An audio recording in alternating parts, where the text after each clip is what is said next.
So friends, बिना किसी देरी के शुरू करते हैं आज की वीडियो। तो यहाँ पर ये कह रही है कि मैं जानती हूँ तुम्हें इसकी आदत नहीं है। तो इसे हम इंग्लिश में कैसे बोलेंगे? हम बोलेंगे I know you are not use to it. I know you are not use to it, यानी मैं जानती हूँ तुम्हें इसकी आदत नहीं है। तो यहाँ आदत के लिए यूज़ किया है बी यूज टू का। जैसे कि इस तरीके से समझो कि आपको ज़्यादा बोलने की आदत नहीं है और आप किससे कहना चाहते हो कि मुझे ज़्यादा बोलने की आदत नहीं है, तो आप बोलोगे I am not use to speaking too much. I am not use to speaking too much. तो इसी तरीके से यहाँ पर यूज़ हो रहा है, कह रही है कि मैं जानती हूँ तुम्हें इसकी आदत नहीं है। इस इंग्लिश में बोलेंगे I know you are not use to it. इसकी जगह हम ऐसे बोल सकते हैं कि I know you are not accustomed to it. Accustom to it, इसका भी यूज़ ऐसे ही होता है आदत के लिए। I know you are not accustomed to it, इसका मतलब है कि मैं जानती हूँ तुम्हें इसकी आदत नहीं है। आगे अभी बात को थोड़ा खोल के बता रही है। मतलब पहले तो हमने शॉर्ट में बोला था, अब ये कह रही है कि मैं जानती हूँ तुम्हें सुबह जल्दी उठने की आदत नहीं है।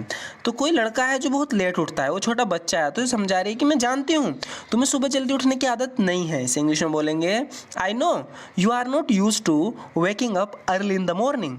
I know you are not use to waking up early in the morning. तो ध्यान रखना, यूज टू के बाद जो भी वर्ब आएगी उसमें आई का यूज होगा। जैसे यहाँ पर वेक की वेकिंग हो गया।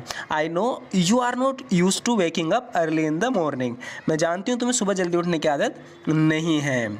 या आप ऐसे बोल सकते हो कि I know you don't have the habit of waking up early in the morning. I know you don't have the habit of waking up early in the morning. तो हम यहाँ पे हैबिट का भी यूज़ करके इसे बना सकते हो। इसका मतलब ये है कि मैं जानती हूँ तुम्हें सुबह जल्दी उठने की आदत नहीं है। या आप अभी इससे आगे कह रही है कि मैं जानती हूँ तुम्हें ज़्यादा सोने की आदत है। अब हम किसी से कहते हैं ना कि मुझे पता है कि तू ज़्यादा सोता है, मुझे पता है तुम्हें ज़्यादा सोने की आदत है। तो इंग्लिश में बोलने के कई तरीके हैं। तो हम कह सकते हैं कि I know you have a tendency to over sleep. I know you have a tendency to over sleep, मैं जानती हूँ तुम्हें ज़्यादा सोने की आदत है। I know you have a tendency to over sleep. आप इसे इस तरीके से भी कुछ कह सकते हो। यहाँ पे कह रही है कि मैं जानती हूँ तुम्हें ज़्यादा सोना पसंद करते हो, यानी तुम ज़्यादा सोना पसंद करते हो, ये मैं जानती हूँ। आप कह सकते हो कि I know you prefer to sleep in. Sleep in ये एक फ्रेजल वर्ब है जिसका मतलब होता है जितना हम सोते हैं उससे ज़्यादा सोना, मतलब अपनी लिमिट से ज़्यादा सोना, उसके लिए हम स्लीप इन का यूज़ करते हैं। तो यहाँ पर ये कह रही है कि I know you prefer to sleep in, मैं जानती हूँ तुम्हें ज़्यादा सोना पसंद है, यानी तुम ज़्यादा सोना पसंद करते हो। I know you prefer to sleep in. लेकिन तुम्हें सुबह जल्दी उठने की आदत डालनी होगी। अब देखो, आदत डालनी होगी। आदत डालने के लिए हम कैसे कैसे बोल सकते हैं इंग्लिश में? सबसे पहले तो हम कह सकते हैं कि हाउएवर, हालांकि या लेकिन, however you will have to make it a habit of getting up early in the morning. तो यहाँ पर हमने यूज़ कर दिया मेक इट अ हैबिट। ये सिंपल इंग्लिश है लेकिन इसका एक थोड़ा एडवांस वे भी है। पहले अच्छे से इसे देखते हैं। हाउएवर, हालांकि या लेकिन, you will have to make it a habit of getting up early in the morning, लेकिन तुम्हें सुबह जल्दी उठने की आदत डालनी होगी। या आप इस तरीके से बोल सकते हो, यहाँ पर हम सेंटेंस चेंज कर देंगे पर मीनिंग सेम ही रहेगी। But you need to develop the habit of waking up early in the morning. तो यहाँ पर हमने डिवेलप वर्ड का यूज़ कर लिया। But you need to develop the habit of waking up early in the morning, लेकिन तुम्हें सुबह जल्दी उठने की आदत डालनी होगी या ज़रूरत है कि तुम ये आदत डालो। या आप जो सबसे बेहतरीन वर्ड है इसका यूज़ कर सकते हो कल्टिवेट। आप इस तरीके से भी कह सकते हो but you need to cultivate the habit of waking up early in the morning. But you need to cultivate the habit of waking up early in the morning. Cultivate का मतलब भी होता है कि कोई आदत बनाना, उसे डेवलप करना, या फिर तुम्हें कोई स्किल है उसे अच्छे से सीखना, उसे डेवलप करना, तो इसके लिए हम कल्टिवेट का यूज़ कर सकते हैं। तो यहाँ पर ही कह रही है कि but you need to cultivate the habit of waking up early in the morning, लेकिन तुम्हें सभी सुबह जल्दी उठने की आदत डालनी होगी या डालनी चाहिए। कहने का मतलब वही है। आगे कह रही है कि मैं जानती हूँ ये आसान नहीं होने वाला, यानी कि तुम्हें ज़्यादा सोने की आदत है, कम सोने की तुम्हें जल्दी से ईजी नहीं होगा तुम्हारे लिए। अगर तुम कोशिश करोगे तुम्हें थोड़ा मुश्किल पड़ेगा। तो कह रही है कि मैं जानती हूँ ये आसान नहीं होने वाला। I know it's not going to be easy. I know it's not going to be easy, मैं जानती हूँ ये आसान नहीं होने वाला। I know it's not going to be easy, इसमें कुछ मेहनत लगने वाली है। इस इंग्लिश में बोलेंगे it's going to require some effort. Required some effort यानी इसमें मेहनत लगने वाली है थोड़ी सी। It's going to require some effort यानी इसमें कुछ मेहनत लगने वाली है। यहाँ पे एफर्ट का मतलब होता है प्रयास, मेहनत। It's going to require some effort यानी इसमें कुछ मेहनत लगने वाली है। शुरू में तुम्हें ऐसा करने में दिक्कत होगी लेकिन धीरे धीरे तुम्हें इसकी आदत पड़ जाएगी। इंग्लिश में बोलेंगे at first it may be difficult for you to do this, यानी शुरू में तुम्हें ऐसा करने में दिक्कत होगी। At first it may be difficult for you to do this but gradually you will get use to it. तो फिर हमने यूज़ किया है गेट यूज टू इट। तो बता रहे कि at first it may be difficult for you to do this, शुरू में तुम्हारे लिए करना मुश्किल होगा, डिफ़िकल्ट होगा, बट लेकिन gradually you will get use to it, लेकिन धीरे धीरे तुम्हें इसकी आदत पड़ जाएगी।